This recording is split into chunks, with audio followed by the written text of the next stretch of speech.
And so Mark is a chief scientist at Agoric, and his background. I mean, I could spend 5 minutes reading his introduction, but Mark was one of the pioneers in early internet technologies, working at Xanadu in the late 70s. Throughout his career, has worked for HP Labs, Xerox PARC, and Google. And is also a senior fellow at the Foresight Institute.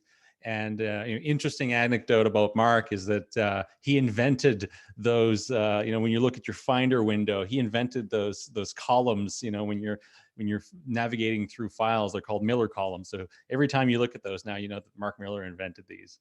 And other interesting fact about Mark is that in the late 70s, early 80s, you'll correct me on the date, Mark, but he was printing the RSA algorithm, the early encryption algorithms, and distributing them so that people would have access to them, because these were actually considered this was actually considered illegal to share this information in the US. And so I'm very pleased and very honored to have Mark Miller talking about voluntary cooperation versus top-down control in times of crisis. I'll give it to you. Okay, so this is a page at the World Health Organization. It's a screenshot that I just took this morning. And I highlighted a particular sentence that's in the first paragraph of this scientific brief.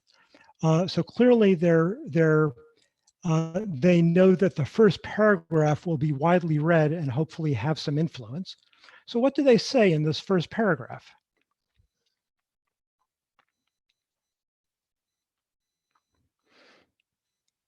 There is currently no evidence that people who have recovered from COVID-19 and have antibodies are protected from a second infection. Now let's highlight that word, no evidence. Anybody who understands what they're talking about with regard to COVID, with regard to any infection, and who feels that this makes sense, has no idea what evidence is. Simply the fact that we know that people who recover and have antibodies from other coronaviruses have some protection from second infections is evidence. So this is both nonsense and it's dangerous nonsense. And they were informed of this when the page first went up, and the page is still up today.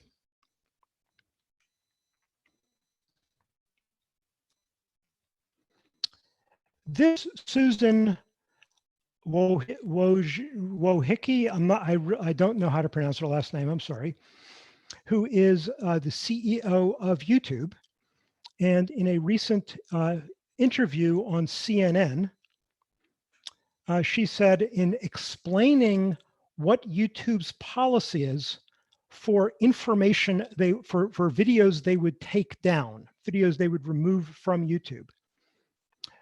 She said, anything that would go against World Health Organization recommendations would be a violation of our policy. And in context, she clearly meant, and would therefore be taken down from YouTube. I want to contrast this with the words of, I'm sorry, again, I don't know how to pronounce the last name, Wen Liang, who was one of the early fatalities of COVID. And he was the doctor that noticed this strange pneumonia and tried to have a conversation about it, and was punished and silenced as a result, and ended up dying of the COVID that he had picked up from the patients he was trying to treat. This wonderful quote is the theme really for the rest of the talk.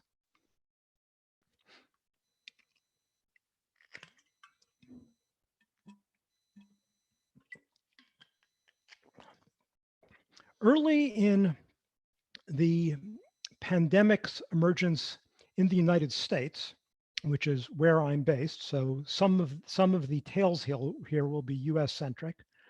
In the early stages,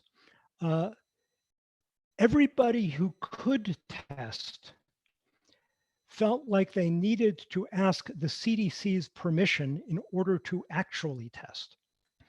The Solano patient was a patient that it was already intubated at one hospital when he arrived at another hospital. In the hospital that he arrived at, he was clearly showing symptoms that indicated the possibility. The doctors realized that and asked the CDC for permission to test. CDC said no. Then after some time went by, they asked again, and CDC said yes, he tested positive.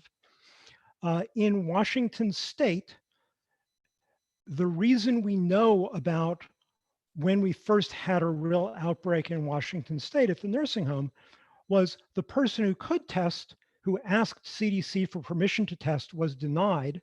And then when she asked again a week later, she was still denied, and she engaged in an act of civil disobedience that she went ahead and tested anyway. And that's why we knew that we had a problem in the US as early as we did. The reason we didn't know much earlier is what I call this culture of permission. When I talk to medical people about why don't you do this or why don't you do that, both about the shortages of equipment and with regard to the lack of testing and other things, what I find both in this incident and in others is that there's this huge cultural gap between what I experience as a professional software engineer and what they experience in the industry of modern medicine. As a software engineer, I do not have a license to practice software engineering. No matter who I piss off, they cannot withdraw my license to practice software engineering. My ability to practice is not based on some centralized licensing body. It is based on recognition that was earned and recognized through a decentralized process of people looking at the outcome of what I was doing, people looking at what other people were saying about it, etc.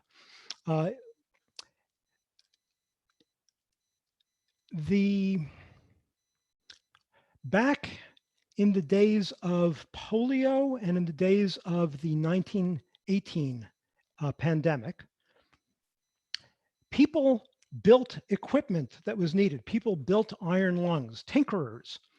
And that was a world in which not only did they not ask for permission, it was inconceivable. A world in which they needed to ask permission was inconceivable to them. Of course, they could build what was needed. And of course, they could then put it on the market and have the ones that are better come to be recognized and used more. So right now, we are seeing the emergence of this civil disobedience of people doing DIY creation of equipment and distributing it. If they're still asking for permission, it's in a much, much milder manner. And one of the things that Cory Doctorow, the next two speakers after me are Robin Hanson and Cory Doctorow. One of the things that I think would help tremendously at raising the degree of civil disobedience is a legal defense fund. I think that we should start a legal defense fund. Cory and I at the Foresight event yesterday started talking about whether EFF could serve as that legal defense fund, and Cory and I will be exploring that. But I think that civil disobedience is one of the ways that society has most clearly advanced, that political structures have most clearly advanced in ways that serve the cause of freedom. And this goes back to Henry David Thoreau writing about civil disobedience, goes back, of course, to Gandhi and Rosa Parks and Martin Luther King. And then, as Sebastian was mentioning, in the early days of crypto, we first had the attempt to suppress the RSA algorithm. Then later we had the export controls. And the export controls lasted till 1998. And during that period, there was massive civil disobedience against the export controls by people using their real name and taking a chance on going to jail, wearing RSA t-shirts across borders, daring people to arrest them for violating export controls. And between that and other factors, Corey will emphasize the role of played in engaging with the legal system, but all of these together overcame the export controls. Another area where we've seen civil disobedience much more lately is whistleblowing by Snowden, by Chelsea Manning, by Reality Winner, and by reporting, including reporting on whistleblowing by Julian Assange. So obviously, the things that they're pushing back against are still there, and they've done very little to push back against them. But it's a start.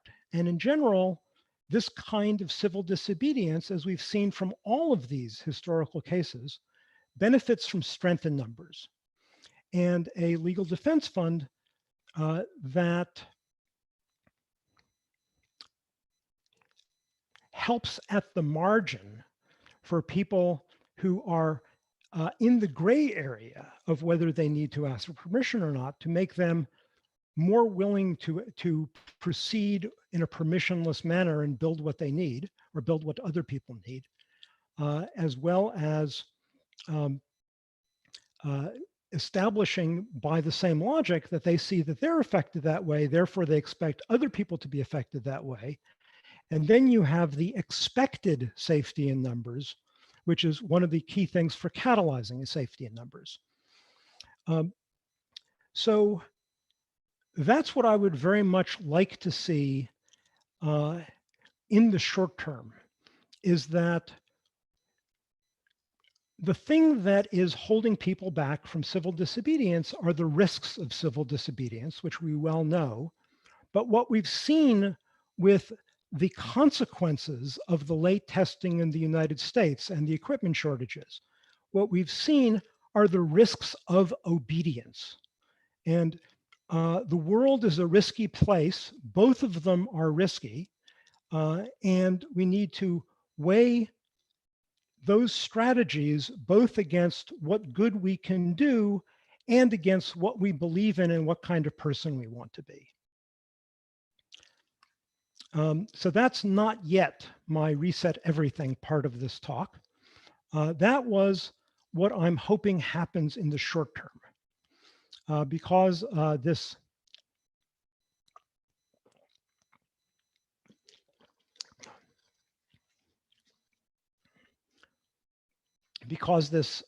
event is called Reset Everything, I want to talk about the longer term.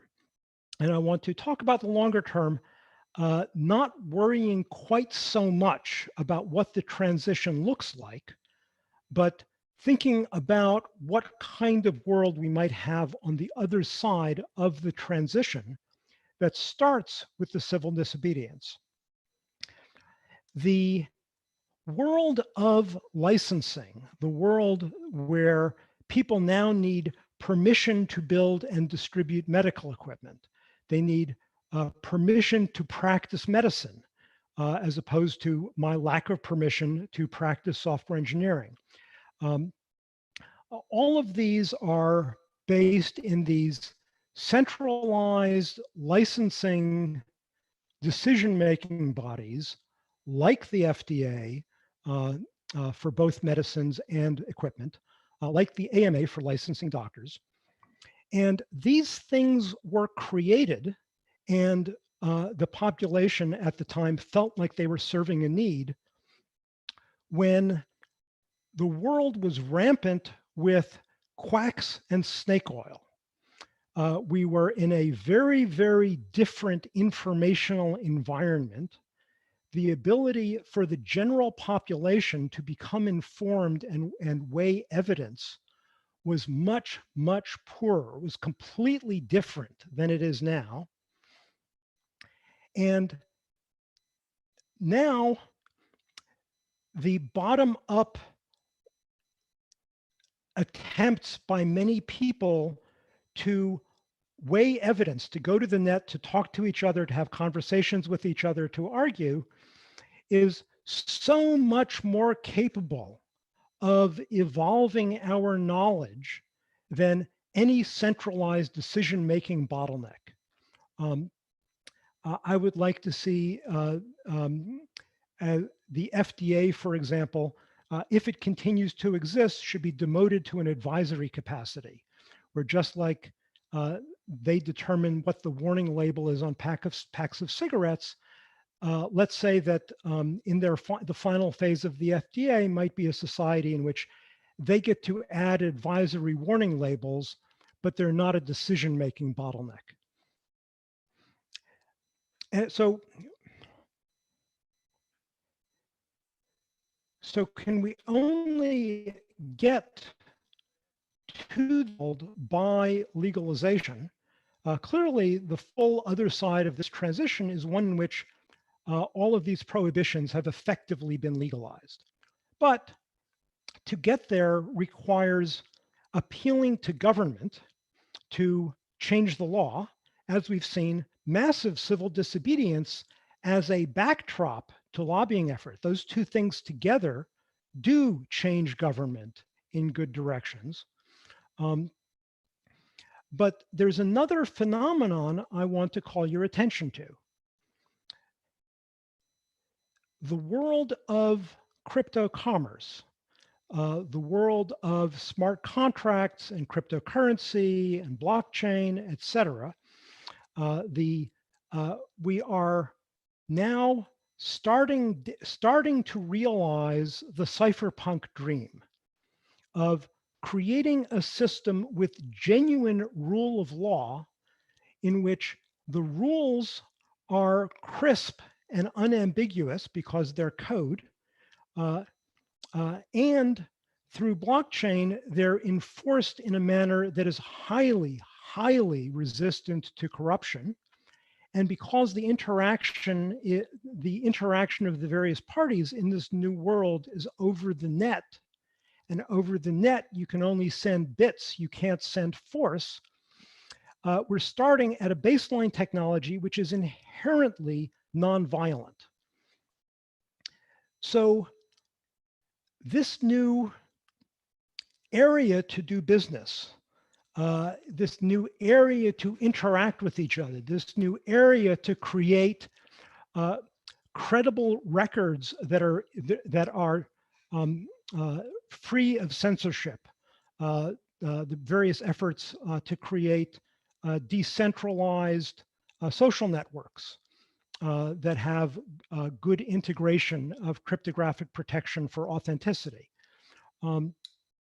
That all of these things are steps down step towards the cypherpunk vision of effectively creating this new purely digital, you can think of it as a new jurisdiction in the world. And the reason I use the jurisdiction analogy is that right now, all of our law is based on jurisdictions. At the boundary between jurisdictions, commerce already is worldwide and thereby cross jurisdiction.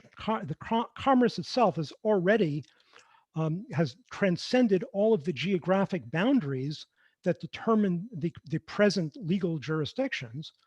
But the key thing about jurisdictions is that things are messy at the boundary between them. And likewise, I expect that that's the closest analogy we have to what the interface is between this new jurisdiction, if you will, the world of crypto commerce, and the remaining activity of the existing worlds of jurisdiction-based corruptible law.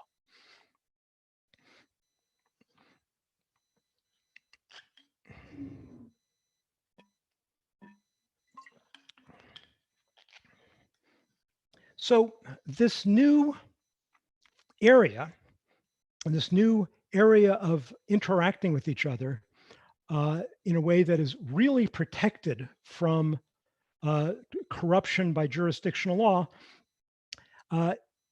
right now, compared to the real world economy, it's tiny, it's microscopic. It's still sufficiently attractive that it's attracting new participants and it's growing, but it's a tiny, minuscule fraction of the world economy. And markets are all about network effects. So there'll be this continued attractor back into the world economy by network effects, as long as this other alternative is so tremendously tiny. Well, the rest of the world economy just got a lot smaller. And that's really significant. And there's a tremendous number of people who are in their home able to do knowledge work if there is knowledge work available to do, and able to do it pseudonymously if they have the adequate tools to do it pseudonymously. And I expect the rise of independent consulting, the rise of what back in the first smart contracting system, American Information Exchange in the late 80s, we called mini consulting, basically a market in answers. We're going to have all of these markets arise because of this opportunity of people who are otherwise idle at home but able to work from their homes while the main world economy is depressed. And that's going to be sticky even after the normal economy revives and grows and the jobs come back.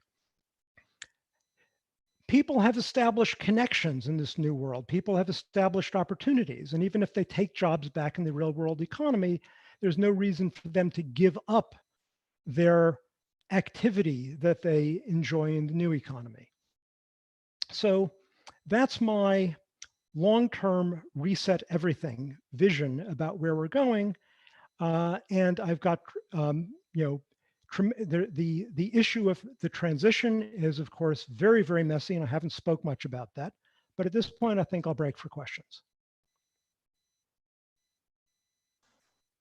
Thank you, Mark. I had a question regarding this idea of knowledge worker markets, as you put it. Can you explain to us how you see this different as the gig economy? You know, the Upworks, et cetera, the Fivers. What does this new model have that's different from what we've known for the last decade or so? So first of all, I want to say it has a lot in common. The gig economy was something that many people who signed up to be drivers, for example, with Uber and Lyft, felt it was a liberating experience to be able to set their own schedule. But they're still only in one place at a time. Another thing about working from your home, interacting with businesses that are created on the net and are populated by other people working from home, is all businesses are equidistant from your home. You're no longer limited by being at one place at a time. The other thing is that the thing that has in common with the gig economy is that the individuals are much more sovereign if they're working for themselves and contracting. But to do that well, to not have the contracting be mostly a fiction to evade um, being labeled employment, we need much better support for contracting, which is, of course, much of what the smart contracting aspect of this new world we're building should be about.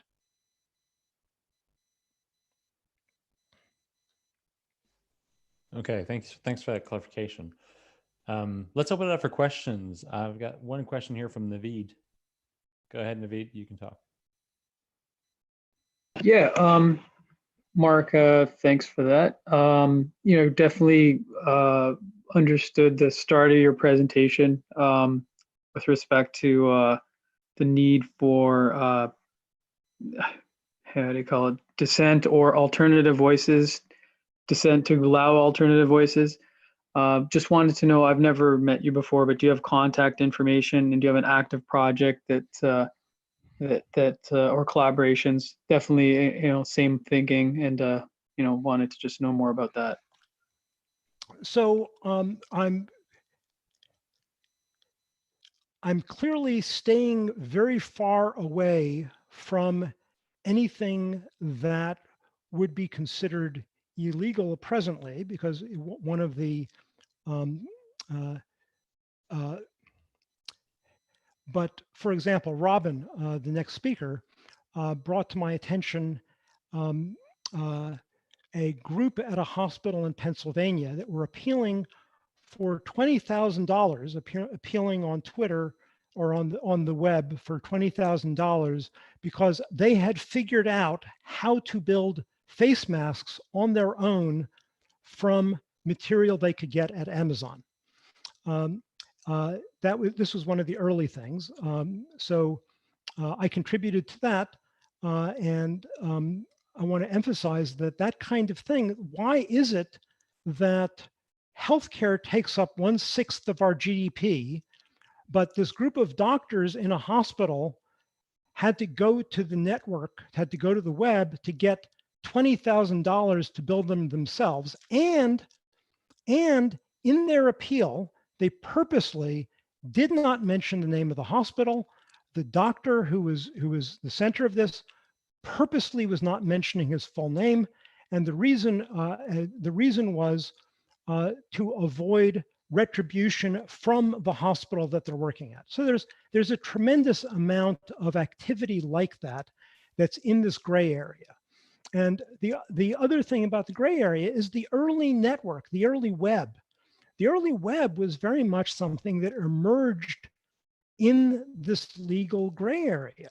When people first started doing credit card transactions over the web, I remember people were wondering, is this legal? Can we actually use this new media to do credit card transactions?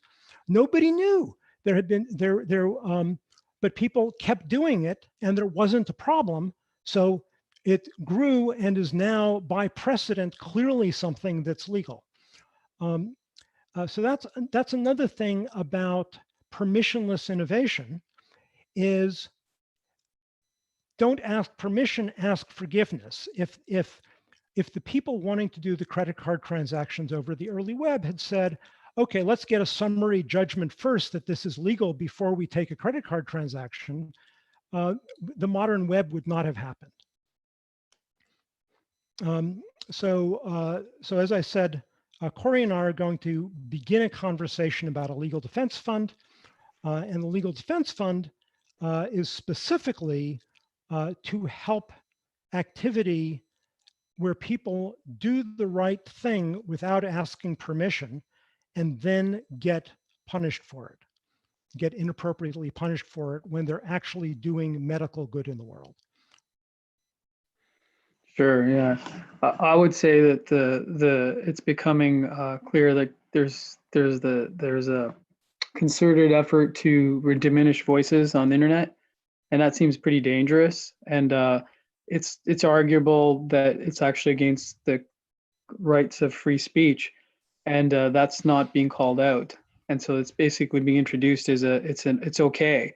So I think what dissent means is to actually call out the potential incursion of injustice. Actually, it's very hard for people to understand that unless they know why that's happening and all that. But it is happening, and you're seeing voices being delisted from Twitter. And Adam Schiff tried to get Facebook to censor certain things about pharma and vaccines and all that. So there's actually a lawsuit from the American College of Physicians and Surgeons against the WHO, believe it or not. So it's kind of, you got to go look against censorship. So they're actually censoring the American College of American Physicians and Surgeons. Anyway, thanks for that, and I'll look to get in touch with you. Yeah, one of the things I'll touch on a difference in emphasis that came out yesterday at the Foresight event between me and Corey, which is I think that the trying to lobby government for laws that are better supportive of freedom is a fine thing to do and should be in our toolbox of things, of tactics, but trying to moderate the problems of one big centralized institution by appealing to a bigger, more centralized institution, I think is a losing strategy. I don't have much hope for it. Like I said, I still want to encourage people to do it. I don't have much hope for it. I want to encourage people who can to build. Going back to the whistleblowers, the whistleblower protection legislation, there's no chance we're going to get legislation that protects people like Snowden or Manning or Reality Winner or Assange. But WikiLeaks has done more for whistleblowing than all of the attempts to create whistleblower supporting legislation. So build technologies of freedom, build technologies that are on-ramps to a world that again respects the rule of law. William, you had a couple of questions. I'm going to give you the mic.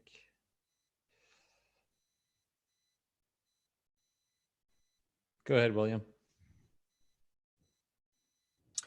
Hi, Mark. I appreciate that perspective you shared.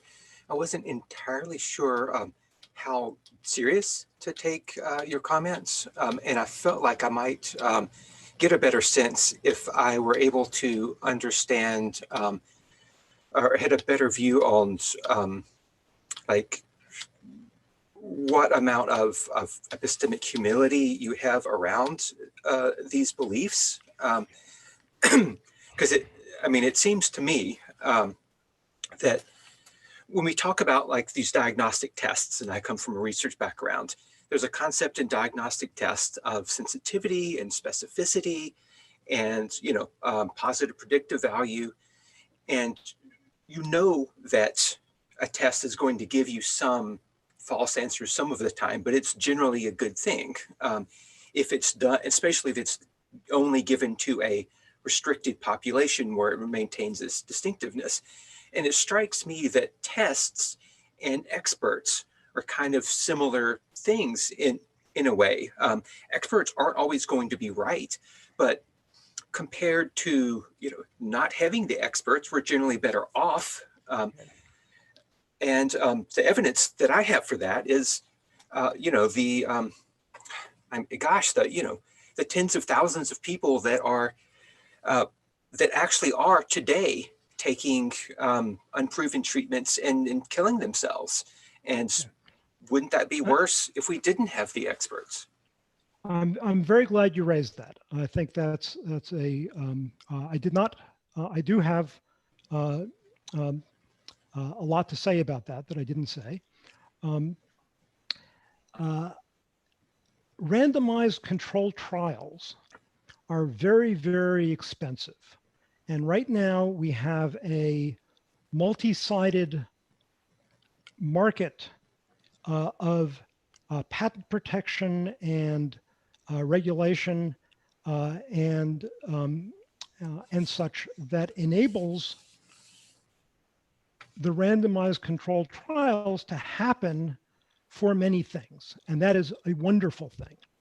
And this is why I emphasize that my world without licensing is a long-term vision, and I'm skipping the transition.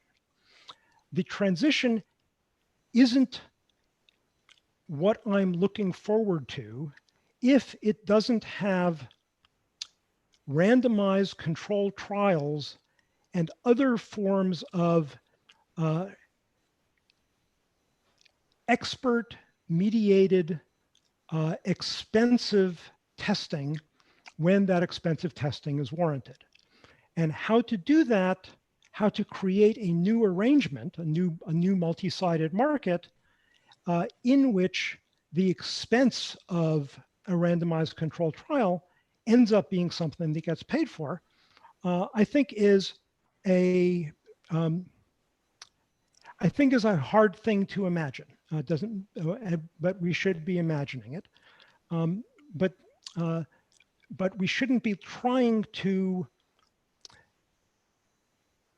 eliminate the forces that enable that kind of good evidence quickly. We should understand how to make that transition where we end up with good evidence on the other side. Now, on expertise, the computer science has its experts. There's expertise can be recognized from within the field in such a way that it comes to be recognized from outside the field. And that can happen also in a bottom-up fashion. The dangerous thing is official experts. Official experts write things like no evidence. They are decision-making bottlenecks. And the system composed of official experts, these licensing agencies, et cetera, don't learn.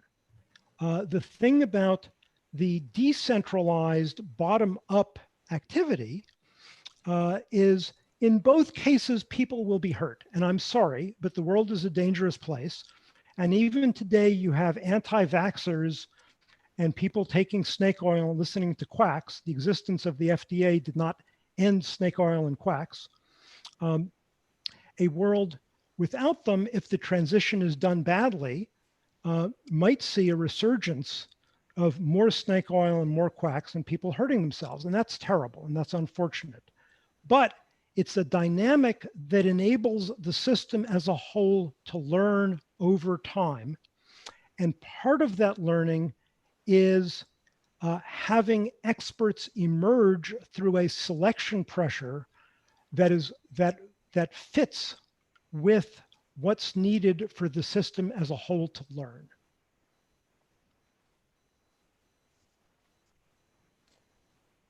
And we're gonna have to end it there because we're at the end of the session, and Robin is up next. But I think this segues perfectly into Robin's talk because it's so related.